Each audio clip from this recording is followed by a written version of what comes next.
The year is 1763, and the global landscape has been irrevocably altered. In the wooded territories of Pennsylvania, the final gunshots from the French and Indian War have ceased, its echoes fading into the past. For 7 tumultuous years, American colonists fought alongside British redcoats against French forces and their indigenous allies. Now, as the haze of conflict dissipates from countless battlegrounds, stretching from the Ohio Valley to the frigid coastlines of Quebec, the British crown stands victorious. The fleur-de-lis no longer adorns North America. The Union Jack flies supreme from the expanse of Hudson Bay to the sun-drenched Florida Keys. However, this triumph carries a profound cost that will fundamentally challenge the very bedrock of the empire. In the halls of power in London, Chancellor of the Exchequer, George Grenville, pores over financial records revealing staggering figures. The protracted conflict has drained the empire of nearly £70 million, a sum almost beyond comprehension, doubling the national debt and consuming half the annual government revenue through interest payments alone. Across the Atlantic, maintaining 10,000 imperial soldiers in North America incurs an additional £300,000 each year. The burden of funding this vast empire must fall somewhere, and Grenville's calculating gaze shifts westward, surveying the 3,000 miles of ocean, separating him from the very provinces that London has just expended so much to safeguard. Meanwhile, the provincial colonists revel in their survival and harbor ambitions of westward expansion. In the dimly lit taverns of Virginia, planters eagerly discuss the newly accessible, fertile lands of the Ohio Valley. Farmers in Pennsylvania envision their progeny clearing homesteads from the western forests, while merchants in Massachusetts anticipate burgeoning profits from novel trade avenues. These Americans, having shed their blood alongside imperial regulars and mortgaged their futures to support the war effort, naturally believe that the rewards of victory are as much theirs as any nobleman's in London. Then, the proclamation of 1763 arrives, a stark demarcation between American aspirations and governmental decree. King George III's edict prohibits settlement west of the Appalachian Mountains, reserving the very territories for which colonists fought to win for Native American tribes, many of whom had allied with the French. Veterans who anticipated land grants find their service unacknowledged, and speculators who had purchased Western claims discover their investments rendered worthless. This proclamation line, an invisible barrier stretching from Canada to Georgia, effectively confines provincial ambitions within newly perceived constraints, akin to prison walls. In Williamsburg, a young Virginian lawyer named Patrick Henry reads the proclamation, his indignation mounting. The words seem to mock every sacrifice the colonists have made. How can the empire claim to protect them by denying them the very expansion that protection was intended to facilitate? In Boston, Samuel Adams, a distant cousin of the future president and already a masterful organizer of political dissent, perceives both an opportunity and a deep wellspring of provincial discontent. Grievances, when skillfully cultivated, can indeed blossom into defiance. However, the proclamation of 1763 proves to be merely the initial ripple in an impending tempest. George Grenville's fiscal imperatives demand immediate action. If the settlers benefit from imperial protection, London's rationale dictates they should contribute to its upkeep. The Sugar Act of 1764 appears a reasonable measure to metropolitan administrators, imposing a modest duty on molasses, sugar, and other imported luxuries. Yet, in the bustling counting houses of Boston and New York, merchants realize that even minor levies, when rigorously enforced, can devastate profit margins painstakingly built upon generations of calculated risk. For decades, provincial merchants had operated within the more lenient embrace of colonial law. Under-supported and geographically distant customs officials had developed a flexible interpretation of trade regulations, where a few well-placed coins could transform contraband into legitimate imports. Smuggling in this context was not considered a criminal act, but a facet of commerce, a routine business practice rather than an act of rebellion. The Sugar Act fundamentally alters this dynamic. Royal naval patrols intensify, and customs enforcement becomes systematic and unyielding. Merchants who had amassed fortunes through creative navigation of trade laws suddenly find themselves labeled as criminals. However, it is the Stamp Act of 1765 that transforms merchant grievances into widespread popular upheaval, Unlike the Sugar Act, which primarily impacted the commercial classes, the Stamp Act touches the daily lives of every American. Every newspaper requires an official stamp. Every legal document necessitates government validation, purchased with imperial currency, and items ranging from playing cards and dice to pamphlets, academic degrees, and marriage licenses are subject to the stamp master's purview. For the first time, London's taxation reaches directly into provincial purses, demanding tribute for the simple privilege of existing as subjects of the crown. The constitutional implications of this direct taxation deeply disturb American lawyers, steeped in the traditions of English legal precedent. Since the Magna Carta in 1215, English liberties have been predicated on the fundamental principle of no taxation without representation in Parliament.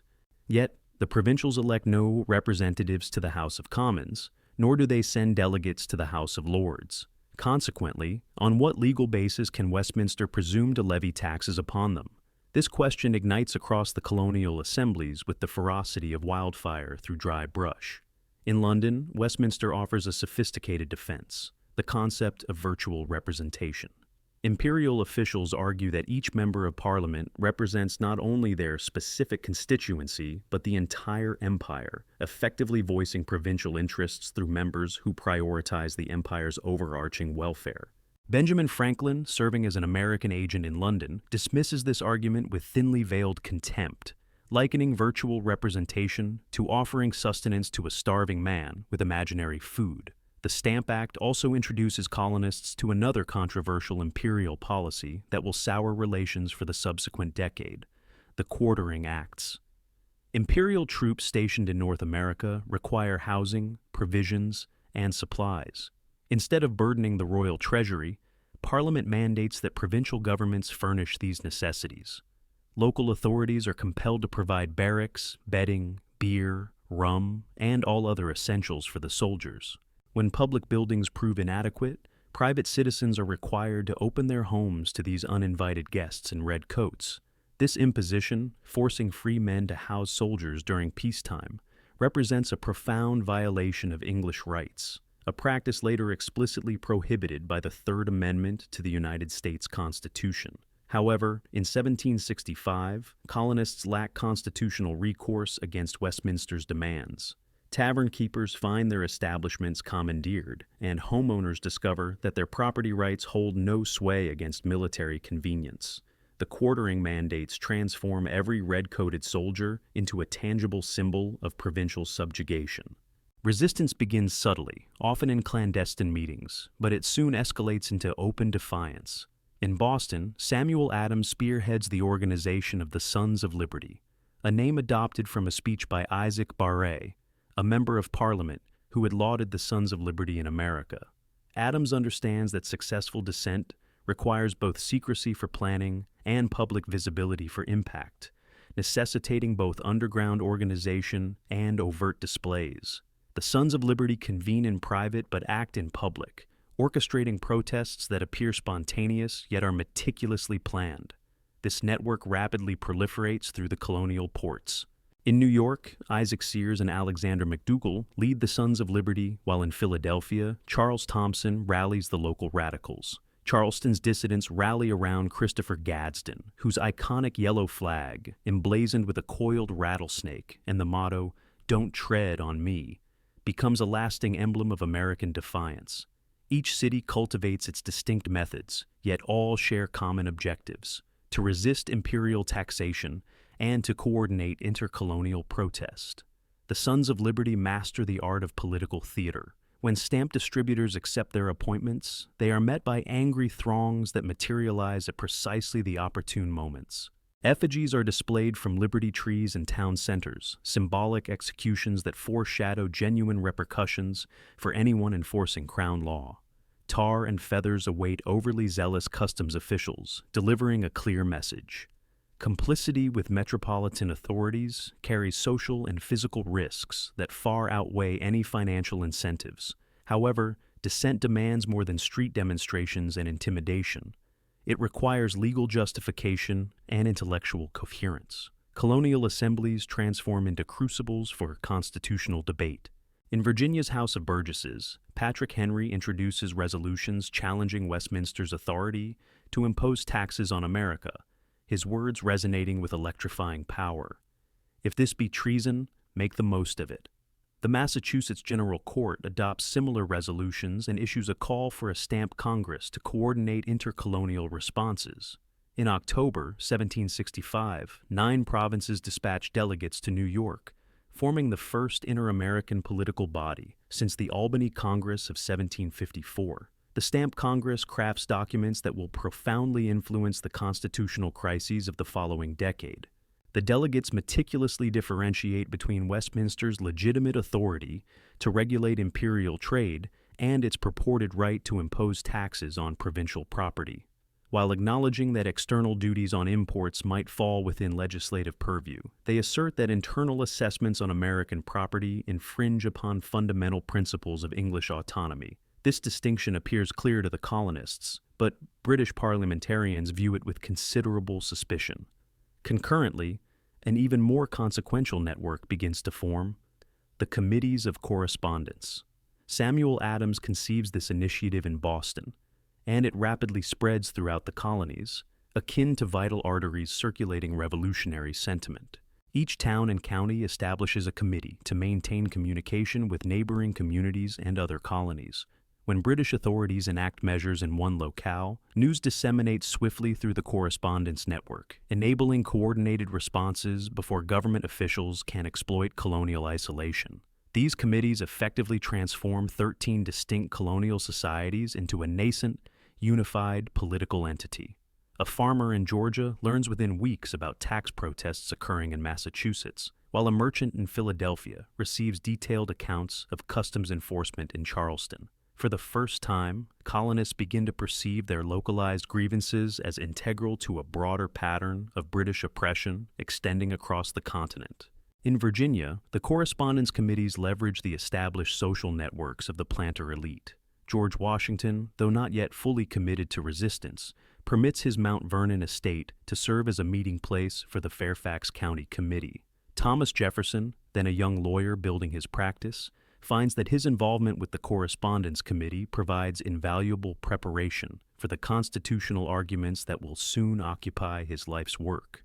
The Massachusetts committees, reflecting New England's tradition of town meetings and widespread participation in local governance, adopt a more democratic character.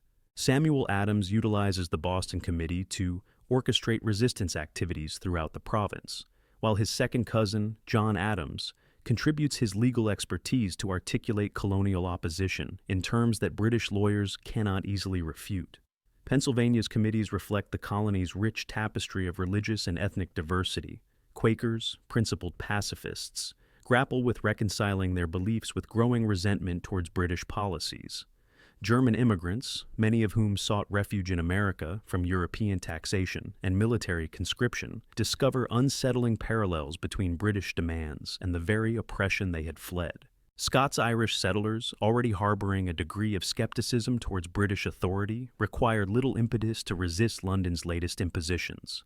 The debate between resistance and loyalty divides colonial society along lines that will persist throughout the Revolutionary era. In every community, neighbors find themselves on opposing sides of discussions concerning parliamentary authority, colonial rights, and the proper relationship between subjects and sovereign. Colonial merchants face particularly precarious choices. Their livelihoods are intricately linked to British trade connections and the empire's commercial networks, and many maintain familial ties in London or personal friendships with British political figures. Yet, they also bear the brunt of new tax policies and stringent customs enforcement. The Sugar Act and the Stamp Act threaten their profitability, while the Quartering Acts disrupt their operations. Merchants such as John Hancock of Boston and Henry Laurens of Charleston find themselves reluctantly drawn into resistance movements, despite their inclination toward compromise and conciliation. Religious communities navigate complex loyalties. Anglican clergy, dependent on British patronage and committed to royal supremacy in ecclesiastical matters, generally advocate for obedience to established authority.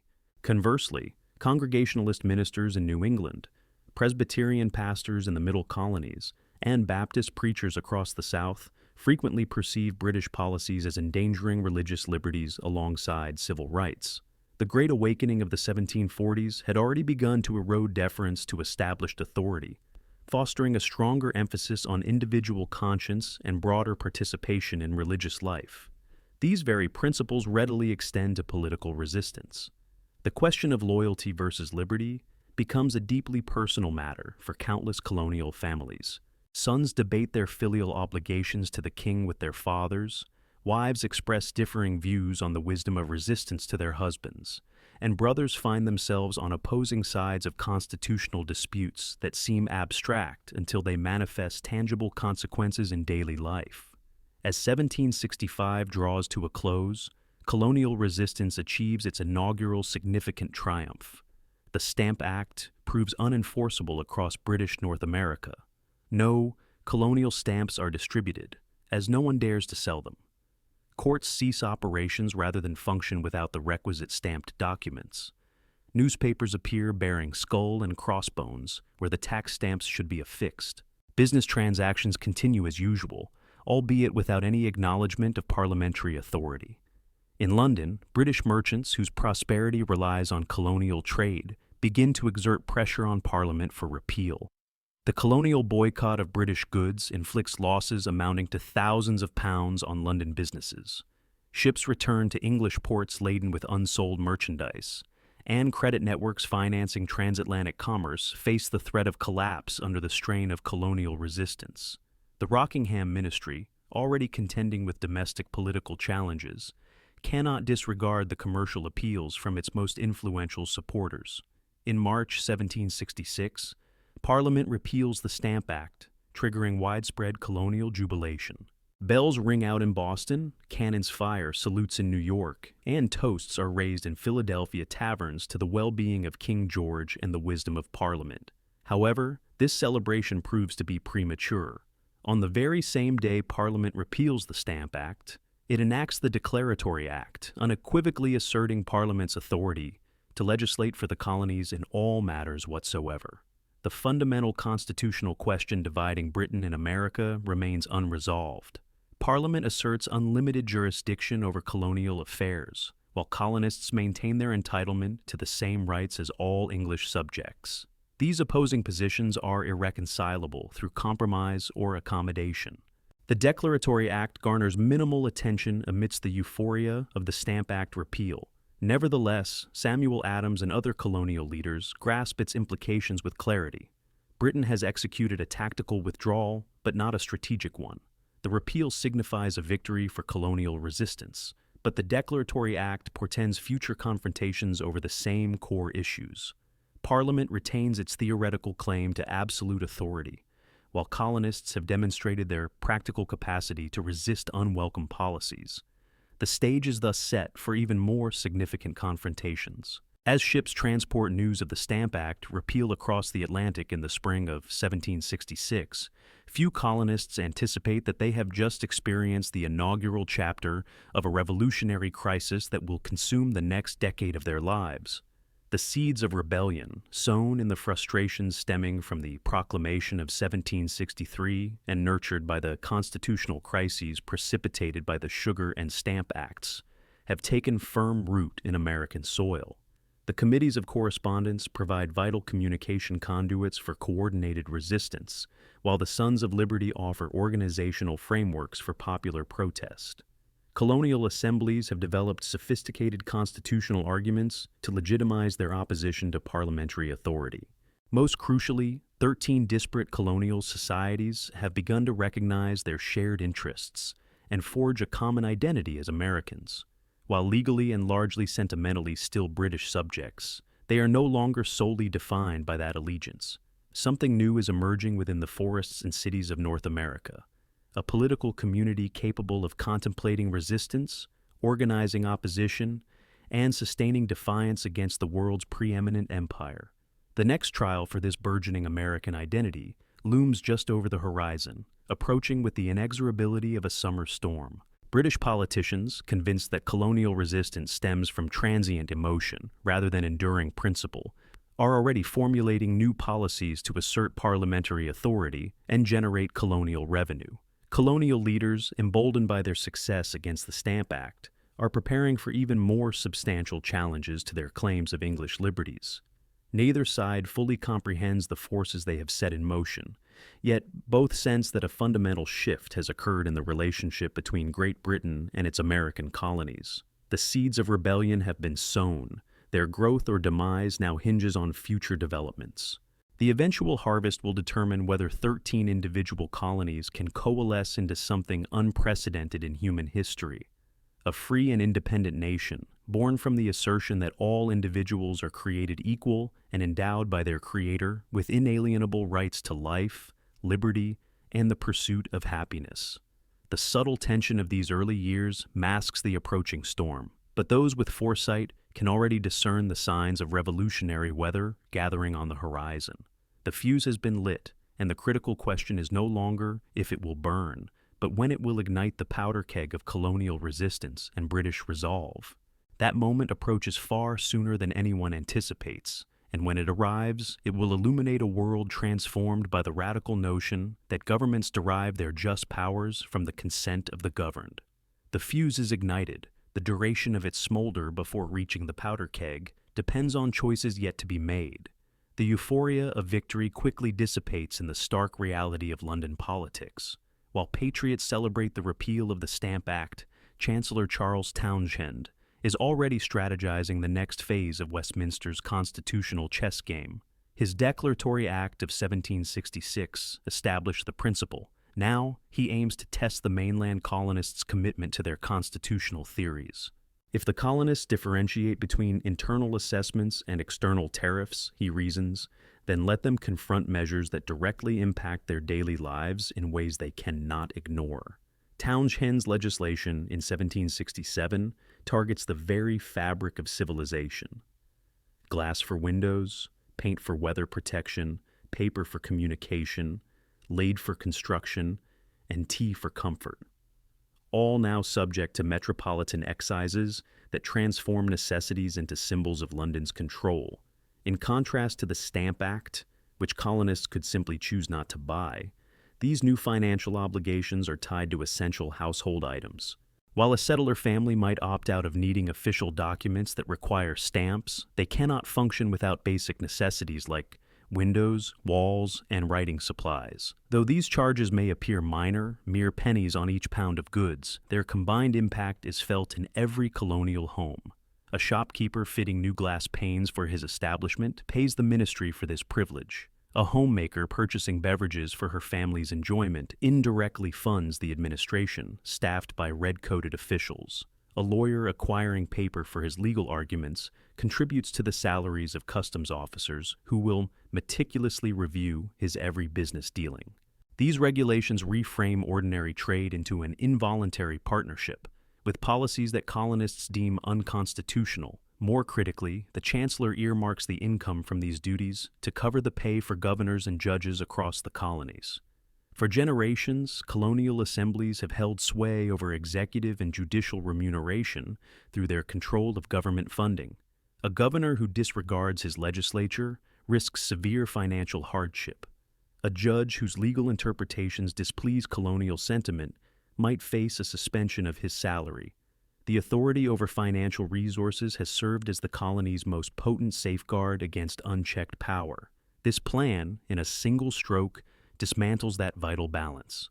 Officials in the capital, funded by revenues originating in London, no longer need to seek local approval or acknowledge regional sentiments. Their accountability is solely to Westminster, thereby disrupting the delicate constitutional harmony that has fostered colonial self-governance within the empire. Governors are now empowered to disregard the wishes of their assemblies. Judges can enforce unpopular laws without apprehension of financial repercussions. Colonists discovered that their practical autonomy is contingent upon constitutional frameworks that London lawmakers can alter with a simple vote.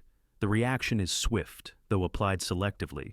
Merchants in the primary port city initiated the first organized economic resistance against the affected goods, appealing to both patriotic pride and fundamental constitutional rights.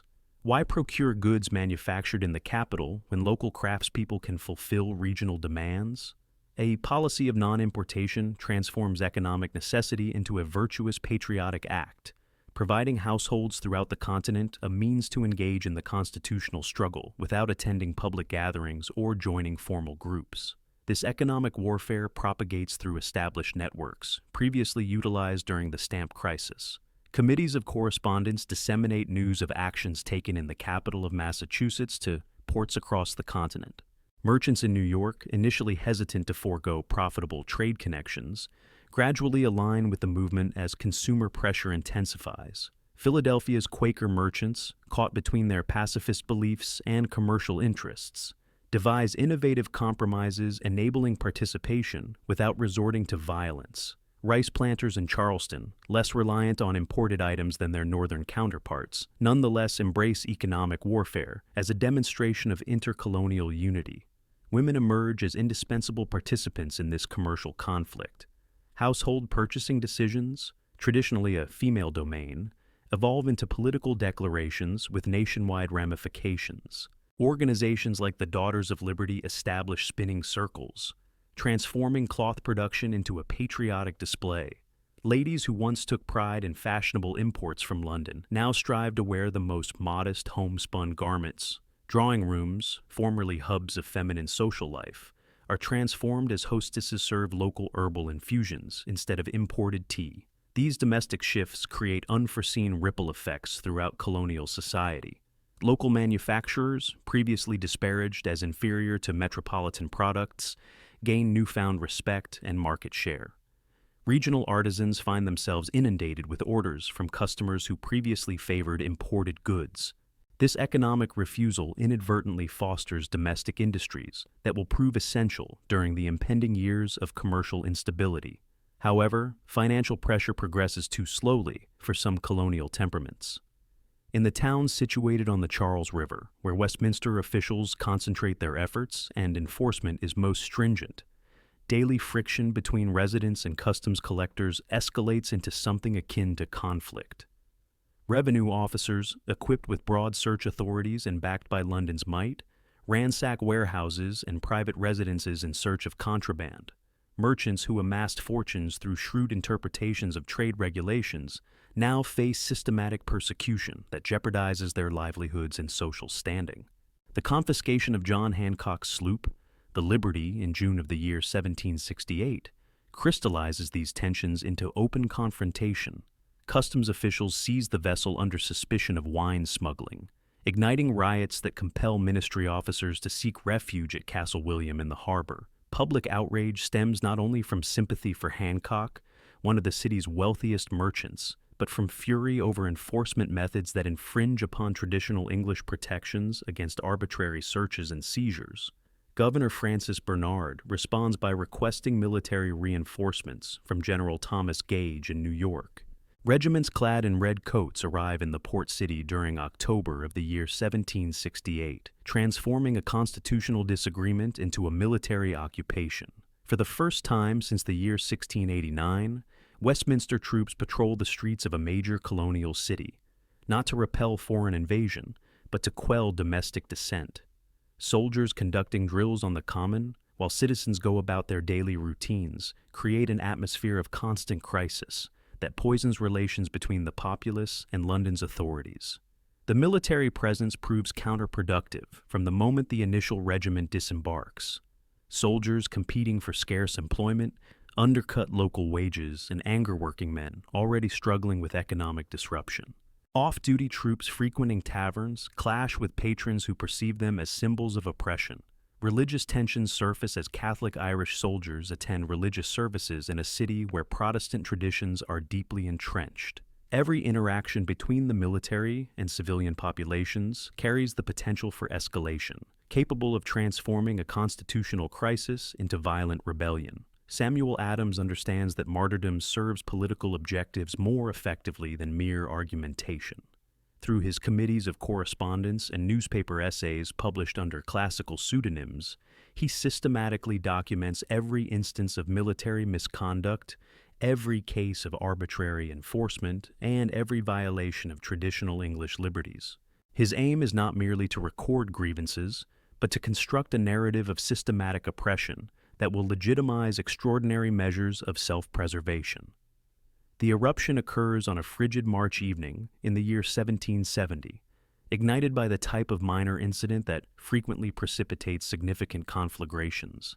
A British sentry standing guard outside the custom house strikes a young apprentice who insults him.